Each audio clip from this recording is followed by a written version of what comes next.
తనను గెలిపిస్తే వార్డులో సీసీ కెమెరాలు ఏర్పాటు చేస్తారని యాదాద్రి భువనగిరి జిల్లా ఆలేరు మున్సిపల్ 12వ బీఆర్ఎస్ అభ్యర్థి మోర్తాల సునీత రమణారెడ్డి హామీ ఇచ్చారు. ఆలేరులో ఆధార్ సెంటర్, బీసీ కాలనీ అభివృద్ధి కృషి చేస్తామని, వాటర్ ఫిల్టర్లు ఏర్పాటు, వినాయక మండపాలు నిర్మిస్తామని ఓటర్లకు హామీ ఇచ్చారు. నమస్కారం. జై తెలంగాణ, జై కేసీఆర్, జై కేటీఆర్, జై సునీత మహేందర్ రెడ్డి గారి నాయకత్వం వర్ధిల్లాలి. నా పేరు మోర్తాల సునీత రమణారెడ్డి. నేను 12వ వార్డు బీఆర్ఎస్ అభ్యర్థిగా ఆలేరు మున్సిపాలిటీ నుంచి పోటీ చేస్తున్నాను. గతంలో కూడా నేను ఆలేరు మున్సిపల్ కౌన్సిల్ గా ఎన్నికయ్యాను. ఆ ఎన్నికైనప్పుడు ఏవేవైతే వాగ్దానాలు చేశారో అవన్నీ నెరవేర్చాను. ఇది బీసీ కాలనీలు చాలా దయానీయ స్థితిలో ఉండేటివి రోడ్లు.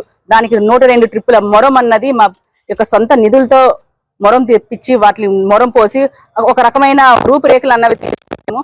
అలాగే ఇటు శాంతినగర్ వైపు కూడా చాలా ఎన్నో చిన్నప్పటి నుంచి దగ్గర 30-40 సంవత్సరాల నుంచి కూడా మట్టి రోడ్లే ఉన్నాయి శాంతినగర్ లో. ఆ శాంతినగర్ లో కూడా చాలా చోట్ల మాక్సిమం శాంతినగర్ లో అన్నది సీసీ రోడ్లు వేసి సంపూర్ణంగా ఇప్పుడు ఎంతో అందంగా శాంతినగర్ అన్నది కనిపిస్తుంది. అలాగే ఇప్పుడు రెండోసారి కూడా మనకి సునీత మేడం గారు అవకాశం ఇచ్చారు. ఆ మేడం గారి నమ్మకాన్ని వమ్ము చేయకుండా ఈసారి కూడా అత్యధిక మెజారిటీతో మా 12వ వార్డు ప్రజలు అన్నది నాకు గాని ఓటేసి గెలిపిస్తే వారికి ఏమేమి అవసరాలు ఉన్నాయి, వాళ్ళ వార్డ్స్ లో వాళ్ళ యొక్క కాలనీలో ఏ అవసరాలు ఉన్నాయి, అవసరాలన్నీ తీరుస్తాను. అందులో ముఖ్యంగా మనకి ఆలేరు మున్సిపాలిటీలో ఆధార్ సెంటర్ లేదు. ఆధార్ సెంటర్ లేకపోయేసరికి చాలా మంది ఇటు భువనగిరి లేదా జనగాం వెళ్ళి ఆధార్ అనేది తీయించుకోవాల్సి వస్తుంది. కాబట్టి ఖచ్చితంగా మన బీఆర్ఎస్ ప్రభుత్వం అన్నది, మన ఆలేరు మున్సిపాలిటీలో బీఆర్ఎస్ అన్నది విజయకేతనం అన్నది ఎగరవేస్తే ఖచ్చితంగా ఆధార్ సెంటర్ తీసుకురావడానికి మా వంతు కృషి మేడం గారు ఖచ్చితంగా చేస్తారు.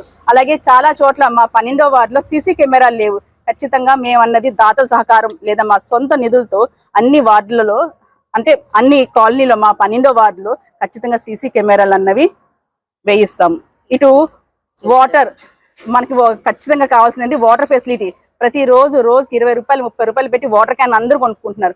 అలాంటి అవసరం రాకుండా ఎక్కడెక్కడైతే మనకి వాటర్ ప్లాంట్స్ అన్నవి అవసరం ఉంటాయో ఆ చోట్లల్లో వాటర్ ప్లాంట్స్ అన్నవి నిర్మిస్తాం. ఇటు మనకి ప్రతి సంవత్సరం వినాయక చవితికి టెంపరీగా షెడ్స్ అన్నవి వేయించుకుంటుంటాం వినాయక నవరాత్రుల కోసం.